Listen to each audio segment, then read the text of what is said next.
आज के इस सेशन में आपका स्वागत है और आज हम चर्चा करेंगे on clause number 7.1.4 environment for the operation of processes.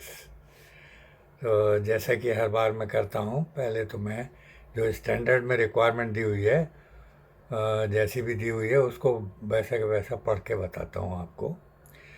तो क्लॉज नंबर 7.1.4 ये रिक्वायरमेंट ISO 9001/2015 की है और क्लॉज नंबर है 7.1.4 environment for operation of processes.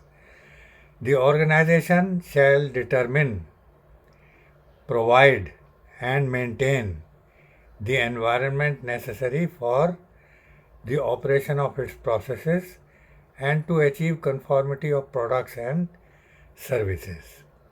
And there is a note below this. A suitable environment can be a combination of human and physical factors, such as A. Social, for example, non-discriminatory, calm, non-confrontational. B.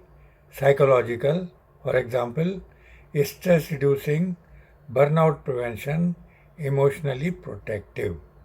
And C. Physical, for example, temperature, heat, humidity, light, airflow, hygiene, noise. These factors can differ substantially depending on the products and services provided. तो ये है total requirement और अब हम इसके ऊपर चर्चा करेंगे विस्तार में हिंदी भाषा में। तो जैसा कि आपने टाइटल से देखा कि इसका जो मुद्दा है वो एनवायरनमेंट से रिलेटेड है। ये requirement environment for operation of processes, कि हमारे जो प्रोसेसेस है, जो भी हम प्रोसेसेस लगाते हैं अपने प्रोडक्ट्स को या अपनी सर्विसेज को कस्टमर तक देने के लिए, उनके लिए एनवायरनमेंट कैसा होना चाहिए, वातावरण कैसा होना चाहिए। तो ऑर्गेनाइजेशन जो है, हमारा संस्थान जो है, वो पहले पता लगाएगा और उसको लिखित रूप में रखेगा अपने पास, डिटरमिन करेगा, मतलब पता लगा के कि क्या क्या किस किस तरीके का एनवायरनमेंट हमें चाहिए, कैसा शांत चाहिए या उसमें डस्ट फ्री एनवायरनमेंट चाहिए या टेम्परेचर कंट्रोल चाहिए या जो भी जैसा भी चाहिए, उसको पता लगा के और लिखित रूप में रखना है और उसको प्रोवाइड करना है, मेंटेन करना है एनवायरनमेंट को। जो भी आवश्यकताएं हैं हमारी अपने ऑपरेशंस को करने के लिए, उसके लिए जो एनवायरनमेंट चाहिए उसको हमें लागू करना है और लगातार बनाए रखना है। किस लिए? ताकि हम प्रोडक्ट्स और सर्विसेज को लगातार एक सा रूप दे करके कस्टमर के लिए बनाते रहें, ताकि उसमें वेरिएशन ना आने पाए। ठीक है। और नोट दिया हुआ है इसके नीचे, a suitable environment can be a combination of human and physical factors.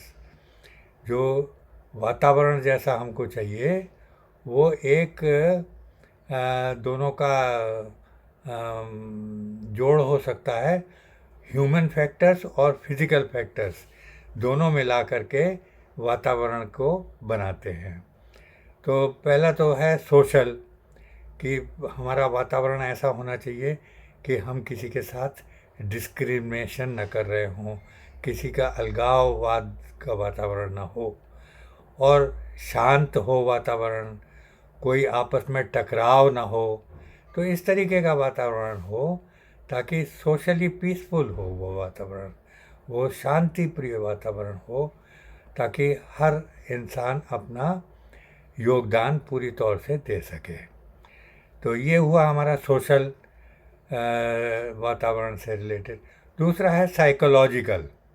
Psychological मतलब ये कि कोई भी बंदा जो काम कर रहा है, जो हमारे प्रोसेसेस पे काम कर रहा है, उसका कोई टेंशन नहीं होनी चाहिए, कोई स्ट्रेस नहीं होना चाहिए, कोई चिंता नहीं होनी चाहिए उसके मन में, कोई किसी भी प्रकार से वो मन में कुढ़ ना रहा हो, कोई बात को लेकर के चिंताजनक ना हो, और ऐसा लगे उसको कि सब लोग मेरी परवाह कर रहे हैं और जो मुझे चाहिए वो दिया जा रहा है, ताकि इमोशनली प्रोटेक्टिव वो बंदा जो है वो ऐसा फील करे कि मेरे बारे में हर इंसान इस संस्थान में परवाह कर रहा है और जो कुछ मुझे वातावरण चाहिए वैसा मुझे दिया जा रहा है।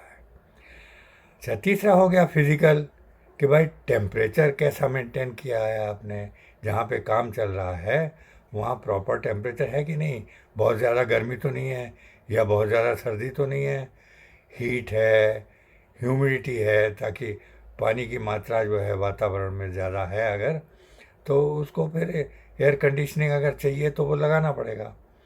और लाइट हमारी कैसी है, जहाँ पे लोग काम कर रहे हैं वहाँ पूरी तौर से वातावरण जो है वो ऐसा है कि सब कुछ दिखाई दे रहा है ठीक से, लाइट जो है हमारी, प्रकाश जो है वो पूर्ण रूप से अवेलेबल है, चाहे वो नेचुरल हो, ताकि हमने ऊपर में कोई विंडोज़ वगैरह ऐसी लगाई हुई हैं, या फिर हाँ आर्टिफिशियल लाइट, बल्ब वगैरह, ट्यूब लाइट, या जो भी जिस तरीके की भी लाइट हम लगाना चाहें वो प्रॉपर लाइट हमें देना चाहिए। जितने हमें ल्यूमेंस उस काम पे चाहिए वो ल्यूमेंस हमें मिलते रहें, उतनी लाइट की मात्रा हमें मिलती रहे।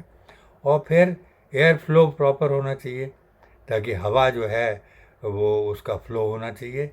अब ये वेंटिलेटर्स लगा करके हो सकता है, पंखे लगा करके हो सकता है, फिर हाइजीन ठीक होनी चाहिए जहाँ पे लोग काम कर रहे हैं, साफ़ सुथरा वातावरण होना चाहिए, कोई फालतू शोर शराबा नहीं होना चाहिए, नॉइज़ नहीं होनी चाहिए। तो ये फैक्टर्स जो हैं ये बहुत सारे प्रोडक्ट्स और सर्विसेज के ऊपर डिपेंड करेंगे कि क्या प्रोडक्ट हम बना रहे हैं, क्या सर्विसेज हम दे रहे हैं, उसी प्रकार से हमको वो वातावरण का निश्चित करना है और उसको बनाए रखना है, ताकि लोग बाग जो है काम करते समय आराम से काम कर पाएँ और उनको वातावरण के तरफ से कोई चिंता ना हो, एनवायरनमेंट उन्हें सही मिले काम करने के लिए। और अगर ऐसा होगा तो वो काम ठीक से कर पाएंगे, और काम ठीक से कर पाएंगे तो हमारे जो ऑपरेशंस हैं वो हम कह सकेंगे कि भाई इफ़ेक्टिव हैं, ताकि जो भी हम चाहते हैं अपने ऑपरेशन से वो आउटपुट हमें मिल रहा है।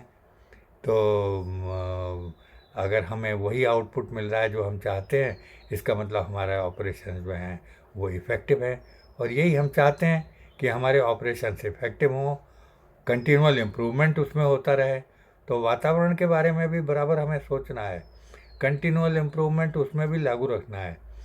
तो ये है टोटल हमारी रिक्वायरमेंट, और मुझे उम्मीद है कि आपको समझ में आ गई होगी। कोई बहुत बड़ा क्लॉज नहीं है, कोई बहुत मुश्किल ये वातावरण से संबंधित जो भी है वो कोई ऐसा मुश्किल नहीं है कि आपकी समझ में ना आया हो। तो मुझे उम्मीद है कि आपको पूरी तौर से समझ में आ गया होगा, और नहीं आया है समझ में तो इसी वीडियो के नीचे अपना जो शक शुबा है वो लिख दीजिए, तो मैं उसको और आगे आपको समझा दूंगा। कोई दिक्कत की बात नहीं है इसमें। और मेरे अगर वीडियो आपको पसंद आते हैं तो भाई थम्स अप दीजिए, लाइक दीजिए, आपस में शेयर कीजिए। अगर आप मेरे वीडियो आपस में शेयर करेंगे मुझे बड़ी प्रसन्नता होगी। तो थैंक यू वेरी मच, और मेरी इस चैनल को सब्सक्राइब करना मत भूलिए, और बेल आइकन को भी दबा दीजिए, ताकि जब भी मैं वीडियो लोड करूं, ज़्यादातर मैं वीडियो लोड करता हूं संडे को, और 10 बजे से लेकर के शाम के 5 बजे तक के बीच में कभी भी लोड कर देता हूं। तो आप 10 बजे से देखना शुरू करिए, कोई नोटिफिकेशन आएगा तभी आपको पता लग जाएगा कि मैंने वीडियो लोड किया है, और उस वीडियो को आप देख पाएंगे। तो बहुत बहुत धन्यवाद मेरा वीडियो देखने के लिए, और फिर मिलते हैं अगले रविवार को। थैंक यू वेरी मच, बहुत बहुत धन्यवाद, बाय बाय।